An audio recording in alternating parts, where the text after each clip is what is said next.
Le chant est à l'honneur ce soir dans les Traverses du Temps. Bienvenue à toutes et à tous et bienvenue bien sûr à notre invitée, la chanteuse Noémie Weisfeld, qui a fondé il y a 5 ans un ensemble magnifique, vous l'entendrez, qui s'appelle Noémie Weisfeld et Blick comme le regard. Ça sera aussi l'occasion de rendre hommage à sa grande sœur, Chloé Weisfeld, qui était notre invitée l'an dernier mais qui n'a pas pu venir tant elle était malade. Chloé Weisfeld nous a quittés en septembre 2013. Bonsoir Noémie Weisfeld. Bonsoir. La grande sœur et la petite sœur, c'est un partenariat qui a duré combien d'années? Qui a commencé très tôt? Qui a commencé lorsque j'avais 3 ans. Bon, le partenariat sororal a commencé dès la naissance, bien sûr. Mais dès l'âge de 3 ans, elle m'a initiée au chant et ça a duré jusqu'au bout de sa vie. Vous avez donc travaillé avec elle pendant plus de 10 ans? Oui, au sein de sa compagnie pendant plus de 10 ans. Et puis avant, toute la formation qu'elle m'a donnée. Ça a été votre seul professeur de chant? Non, ça n'a pas été ma seule professeure de chant. La première, bien sûr, la plus importante et le maître, en quelque sorte. Mais j'ai travaillé aussi avec d'autres personnes et maintenant, d'autres rencontres aussi se sont faites. Chloé Weisfeld était mezzo-soprano. Oui. Elle aimait beaucoup chanter la musique dite classique, avec sa voix lyrique. Oui. Et elle vous entraînait un peu dans ce chemin-là? Exactement.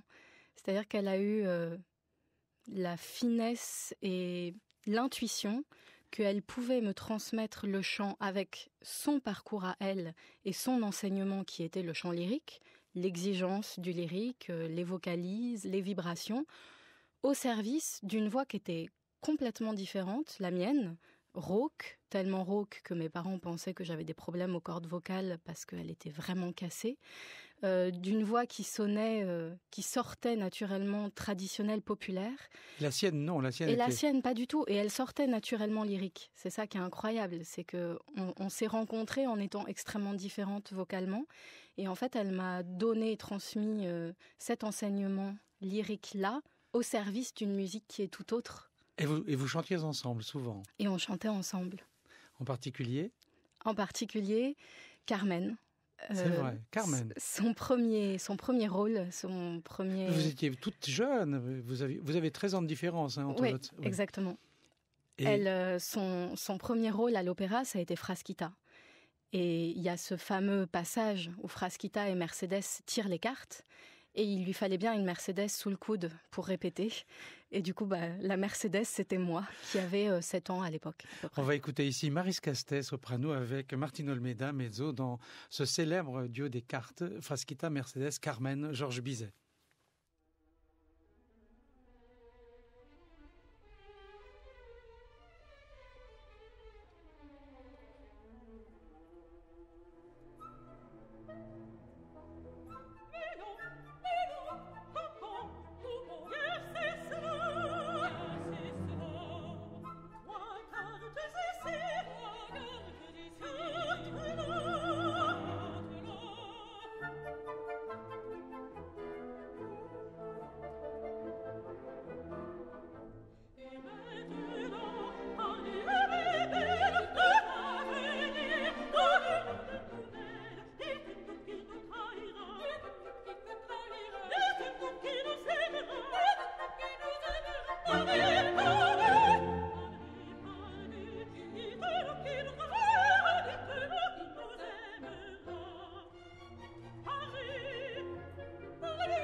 Le duo des cartes Mercedes et Frasquita, Maris Castet et Martine Olmeda.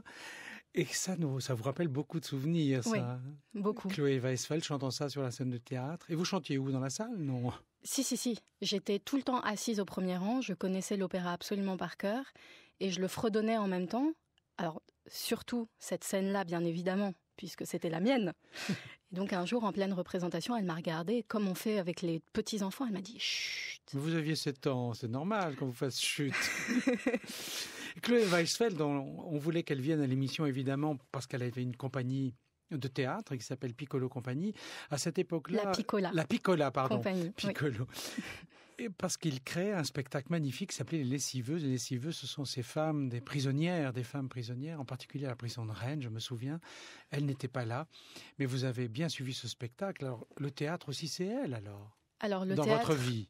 Dans ma vie, c'est elle aussi. Je vais juste préciser par rapport à sa compagnie que c'était une compagnie de chant lyrique. Je dis c'était, mais c'est, parce que le spectacle des Lessiveuses a été créé au Théâtre des Ulysses en novembre et continue de tourner. D'ailleurs, la prochaine représentation est le 26 mai à Champigny.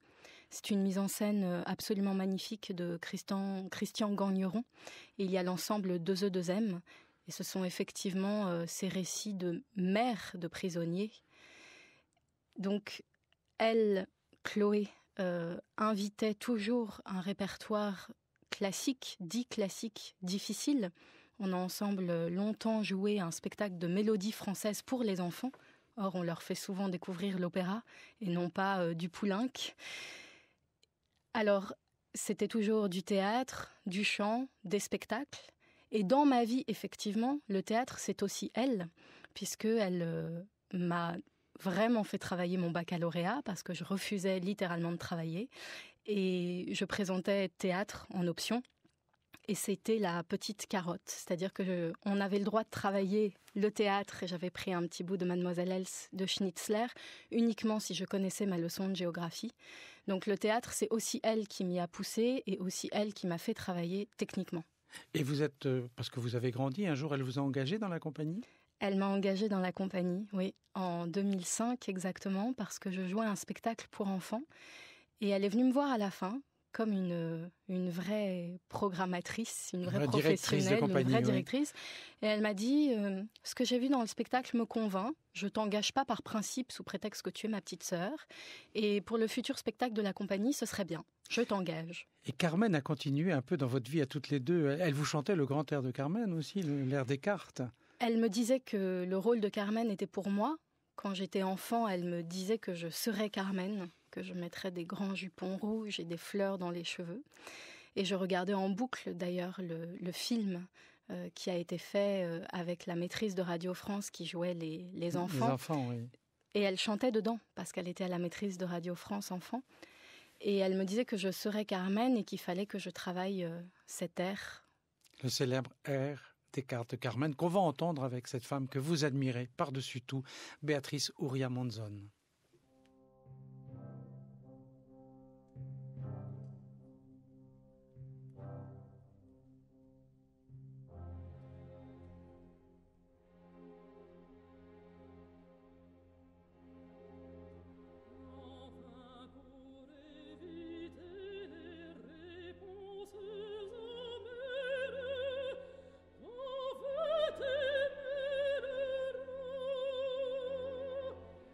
Ce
L'air des cartes de Carmen, nous entendions Béatrice Uriam-Monzon, magnifique Carmen nationale.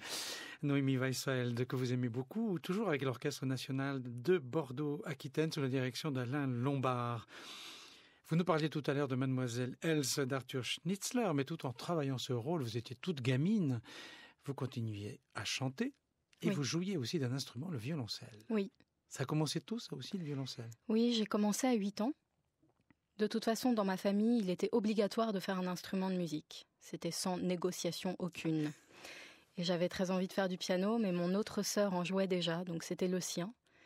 Et j'ai découvert le violoncelle, et ça a été très important pour moi d'en jouer. Malheureusement, j'ai arrêté, je le regrette. En même temps, le chemin est autre maintenant. Mais cet instrument est pour moi le plus beau du monde. Et vous êtes arrêtée comme ça brutalement? Non, pas brutalement, mais je me suis arrêtée adolescente à une époque où je n'avais pas encore compris le travail que demandait de jouer un instrument, et moi je voulais jouer comme ça.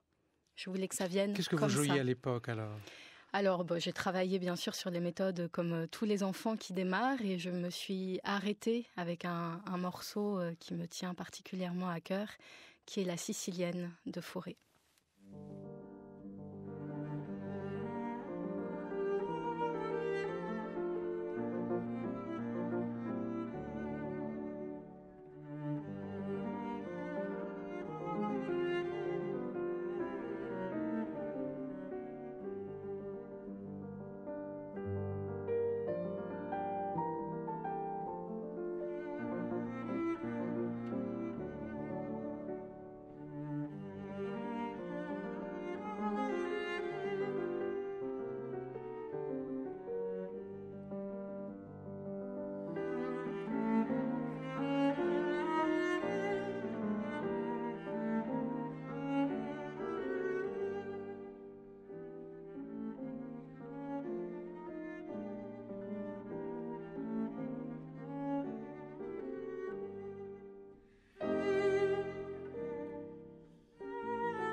Gabriel Fauré, la Sicilienne en sol mineur opus 78, une interprétation Noémie Weisfeld que vous aimez beaucoup, celle de François Salk, violoncelliste avec Éric Lesage au piano. Il est 19h26, vous écoutez France Musique, les traverses du temps. Nous sommes donc en compagnie de la chanteuse Noémie Weisfeld. Et on comprend que vous aviez là un sacré bagage, le chant, le théâtre, le violoncelle. Et à propos de bagages, il manquait les voyages. Les voyages, ça a été la Russie, c'est ça? Oui, la Russie. Alors le voyage réel, il s'est déroulé un petit peu plus tard, mais le voyage de cœur, il s'est fait en effet à peu près à ce moment-là, c'est-à-dire que j'ai découvert le russe. Bien entendu, je connaissais un petit peu parce qu'en fait, ce sont mes origines. Mes grands-parents sont polono-russes des deux côtés. Donc la Russie, la Pologne, c'était quand même dans un coin de ma tête à moi, puisqu'on m'expliquait que voilà, on venait de là. Et j'ai en effet découvert le répertoire russe, musical et théâtral. Et là, ça a été vraiment un point très, très marquant. Et vous parlez d'un large bagage. Moi, à l'époque, j'avais l'impression d'avoir beaucoup trop de valises. Je ne savais plus où est-ce qu'il fallait aller. Puis un jour, ça s'est condensé. Vous avez pensé travailler là-bas avec une belle compagnie de Piotr Kamanka, c'était à Moscou, ça, non? Piotr Fomenko. Fomenko, n'importe quoi. Fomenko. Oui, j'avais ce rêve-là. Je ne l'ai pas fait. Ah, vous n'êtes pas allé? Je suis allée à Moscou, mais je ne l'ai pas rencontré. Je n'ai pas cherché à rentrer dans sa compagnie. De toute façon, il n'y a que des Russes. Parce que... Mais il y a une rencontre alors en France qui vous a marqué. C'est Dina? C'est Dina Vierny. Vierny. Oui. Qui a recueilli beaucoup de chants de prisonniers en particulier. Exactement. En fait, Dina Vierny, elle est connue pour avoir été surtout la muse de Mayol et pour avoir redonné à ce vieux monsieur un élan absolument énorme dans son travail de créateur. Et elle est retournée en URSS, son pays d'origine, pour la première fois dans les années 60. Et à ce moment-là, les premiers prisonniers des goulags revenaient et elle les a entendus chanter. Elle a compris qu'elle avait en face d'elle un témoignage fabuleux, dangereux et unique. Et elle a retenu ces chants-là dans sa mémoire. Et elle a enregistré un vinyle. On va en parler d'ailleurs parce que vous les avez mis aussi au programme de vos enregistrements et de vos concerts. Mais vous vouliez qu'on écoute bien sûr Vysotsky. Oui. Une chanson particulière qui s'appelle Les Cabancs Noirs. Oui. Un beau texte. Nous avons laissé derrière nous des défaites, des crépuscules. Si seulement il y avait eu un envol insignifiant, même invisible, je veux croire que nos cabancs noirs me permettront aujourd'hui de voir l'aurore. Et nous allons écouter juste après une personne aussi que vous admirez beaucoup, qui vous accompagne aussi parfois dans vos concerts, vos enregistrements. Je veux parler de la grande violoncelliste, vous voyez, il ne vous quitte pas le violoncelle, Sonia Wider-Atherton. За нашей спиною остались падения, закаты, ну хоть бы ничтожный, ну хоть бы невидимый взлет. Мне хочется верить, что черные наши бушлаты дадут мне возможность сегодня увидеть восход. Сегодня на людях сказали: умрите геройски. Попробуем, ладно, увидим, какой оборот. Я только подумал, чужие курят папироски. Тут кто как умеет, мне важно увидеть восход. Особая рота, особый подсчет для сапера. Не прыгайте с финкой на спину мою. Из ветвей напрасно стараться. Я и с перерезанным горлом сегодня увижу восход. До развязки своей прошли по тылам мы, держась, чтоб не резать их сонных. И вдруг я заметил, когда прокусили проход еще не смышленый, зеленый, но чуткий подсолнух уже повернулся верхушкой своей на восход. За нашей спиною в 6:30 остались.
Après Vladimir Vysotsky qui chantait Les Cabans Noirs, c'était le Sinfonia Varsovia sous la direction de Christophe Mangou qui accompagnait ici la violoncelliste Sonia Wider-Atherton dans ce chant traditionnel qu'elle a appelé un chant traditionnel en souvenir de Franz Schubert.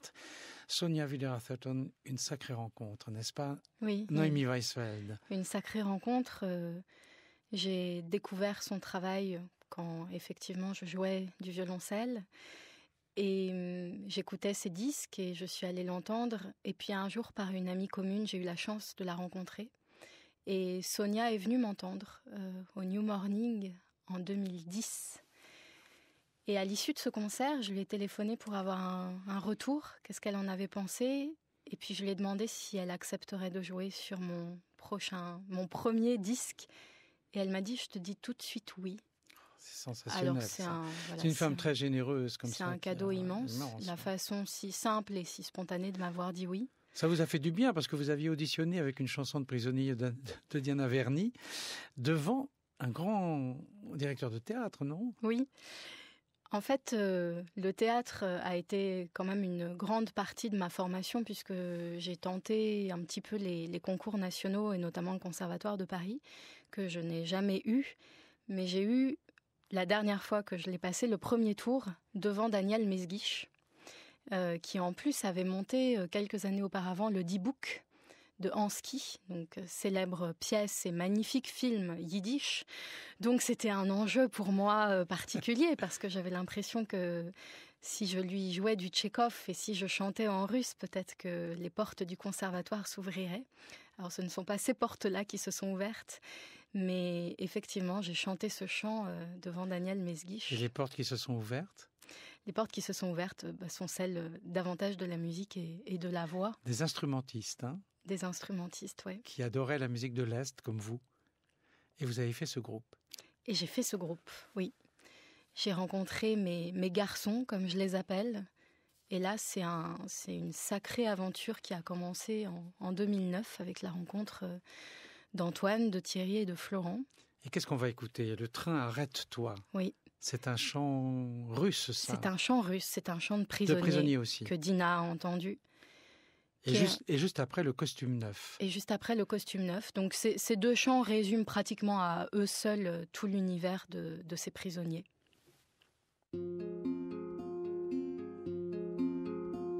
Постой, паровоз, не стучите колеса, кондуктор, нажми на тормоза. Я к маменьке родной, больной и голодный, спешу показаться на глаза. Не жди меня, мама, хорошего сына, а жди мошенника вора. Меня засосала тюремная трясина, и жизнь моя вечная тюрьма.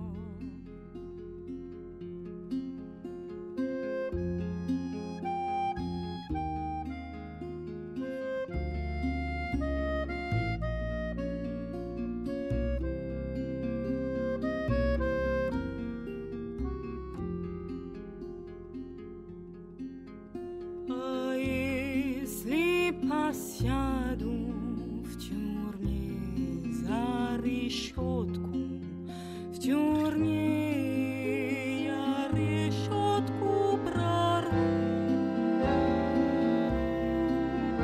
и пусть луна светит своим продажным светом, а я все равно убегу.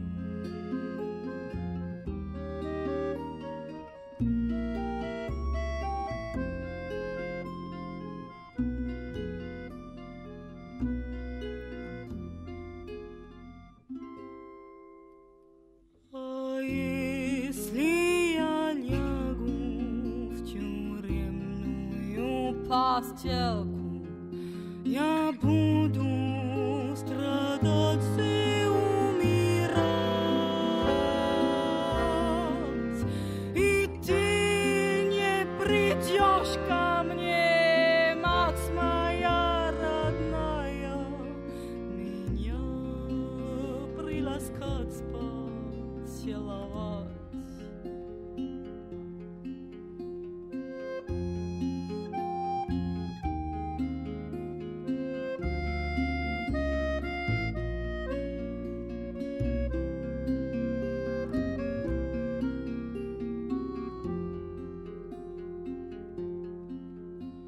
Постой, паровоз, не стучите колеса. Кондуктор, нажми на тормоза. Я к маменьке родной с последним приветом хочу показаться на глаза. Я к маменьке родной с последним приветом хочу показаться на глаза.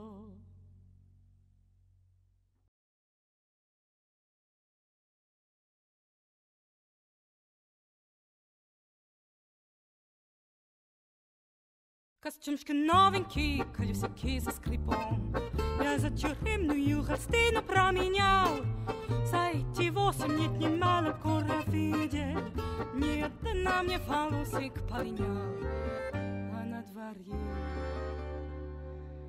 хорошая погода. В окошко светит месяц молодой. А мне сидеть еще 4 года, душа валит, как хочется домой. А мне сидеть еще 4 года, душа валит, как хочется домой.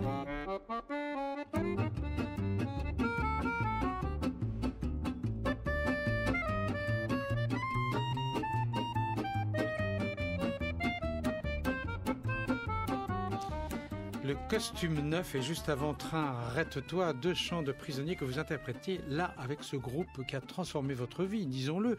Il s'appelle Noémie Weisfeld et Blick le regard. Alors, citons les instrumentistes, l'accordéoniste c'est Thierry Bretonnet, le guitariste Florent Labaudinière et le contrebassiste, c'est un peu le chef du groupe ça, Antoine Rosenbaum. Oui, c'est le pilier. Comme la contrebasse, c'est l'élément racine, c'est le pilier et ensemble, on s'occupe du groupe, oui. On a l'impression que depuis, vous vous êtes complètement trouvé, vous êtes à votre place, c'est ça votre truc. Et du coup, vous chantez, vous faites de la comédie, vous jouez, enfin, vous êtes vous-même, quoi. C'est ce que je vous disais tout à l'heure. Avant, ça me semblait éclaté. Il y avait le russe, la musique classique, le violoncelle, le théâtre. Je ne savais plus où donner de la tête. Et au sein de cet ensemble, j'ai la possibilité d'exprimer toutes ces palettes. Et de temps en temps, est-ce que vous vous lancez un peu dans la musique classique comme faisait Chloé, votre sœur ? Oui, mais justement, grâce à elle, on a joué pendant 2 ans un spectacle qui s'appelait La Petite Fée aux Allumettes et où pour la première fois, j'ai chanté du Rachmaninoff, du Rimsky-Korsakov et je me suis dit, ah oui, chanter du répertoire classique à ma manière, ça c'est mon futur. Eh bien, on écoute Christa Ludwig dans ce merveilleux chant Nepoj Krasavitsa Primnie, opus 4, numéro 4, ne chante jamais plus pour moi, Rachmaninoff.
Christa Ludwig avec le pianiste Geoffrey Parsons dans cette mélodie de Rachmaninov de l'opus 4, Ne chante jamais plus pour moi.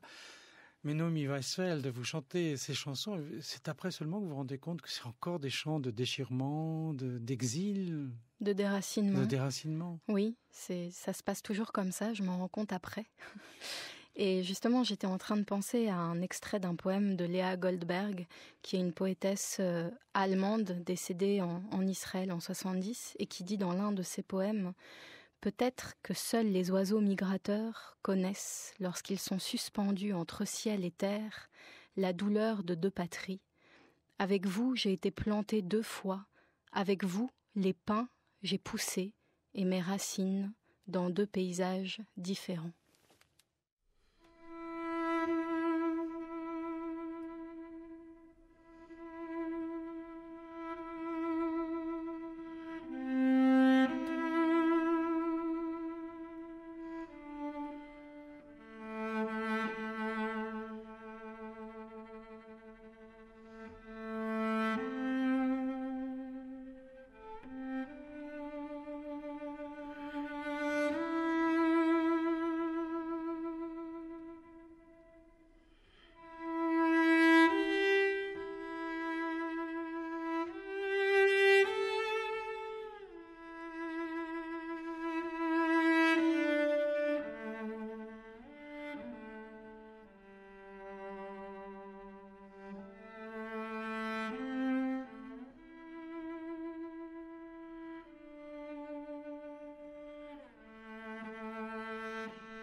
Le chant d'un petit enfant à Bobignou, la petite grand-mère. Et on vous entendait, Naomi Weisfeld, avec encore les instrumentistes de Blick, mais Sonia Widerhasaton de nouveau dans cette émission. Et tout d'un coup, voilà, votre passion vous mène là où on ne vous attendait pas, c'est-à-dire dans le sud de l'Europe, à Lisbonne. Oui, je découvre le fado, je découvre Amalia Rodriguez. Après Dina Vierny, c'est la figure féminine d'Amalia qui me séduit et me hante même. Et je me dis ça, ces chants fado, c'est vital que je les chante, mais dans ma langue émotionnelle en yiddish. Et ça sera votre prochain disque? Mon prochain disque qui sort en janvier, qui s'appelle Alfama, le quartier de Lisbonne, qui était un ghetto juif au Moyen-Âge d'ailleurs. On va se quitter sur cette chanson magnifique. Il y a plusieurs musiciens qui participent à cela. Oui, il y a Sarah Nemtanou, Guillaume de Chassis, David Enko. On va écouter cette chanson qui en portugais, le fado, c'est très célèbre. Il s'appelle Que Deus me perdoe, que Dieu me pardonne. C'est aussi le titre yiddish, Vergeben soll Gott. Dieu doit pardonner, c'est cela? Oui, et Dieu doit pardonner d'aimer le fado, parce que cela est un péché.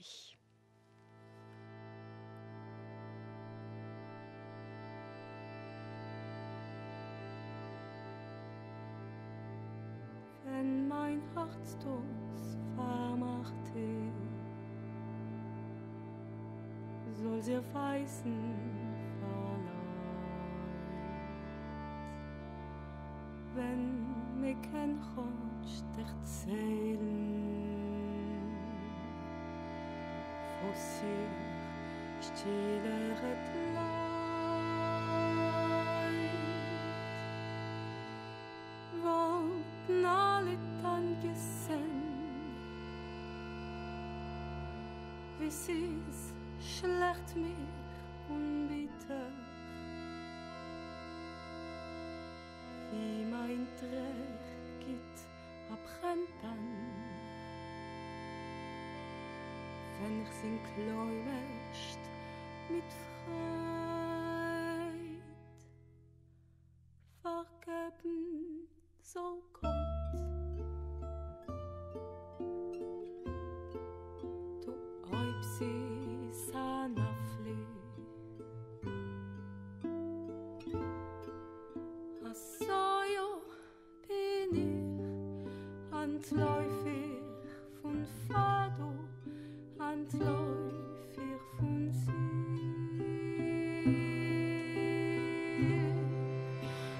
Sing mit Geschreien, tut gar nicht mir weh. Du Eubsis Anafli, mein Liebschaft zum Fadung vergeben soll Gott.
Sing ich tracht ich nicht weiter, als das Leben ist für. Ich wär a Zweite, ich wär heute und schon weh und schon traurig.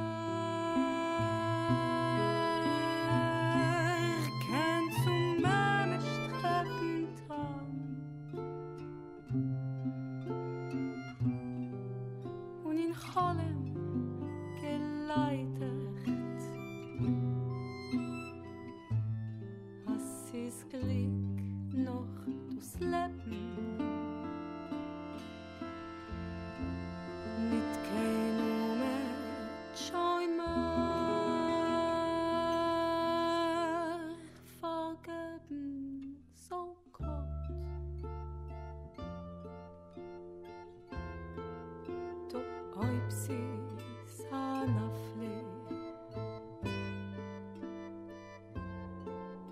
Asoyo bin ich, antläufig von Fado, antläufig von sie.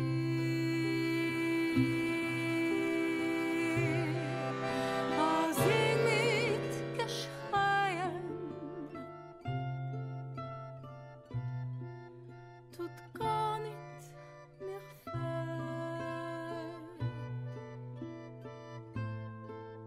Du Eubsis Anafli, mein Liebschaft zum Fado vergeben soll Gott.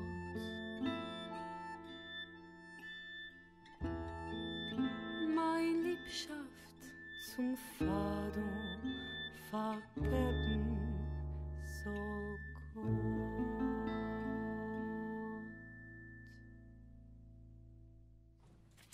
Noémie Weisfeld, avec vos chers compères, j'ai perdu leur nom, vous allez les citer. Thierry Bretonnet, Florent Labodinière et Antoine Rosenbaum. Dans ce prochain disque qui va sortir en janvier 2015, merci de nous avoir amené le premier master de cette chanson en hommage au quartier de l'Alfama de Lisbonne. Merci beaucoup d'avoir été avec nous, Noémie Weisfeld. Merci beaucoup, Marcel. Et l'équipe des Traverses du Temps ce soir, c'était Frédéric Potry et Emmanuel Rose, Charles Barjou, Martine Moni et Victorine Di Oliveira, vous voyez, une portugaise aussi, à la production, réalisation Jean-Charles Dieval.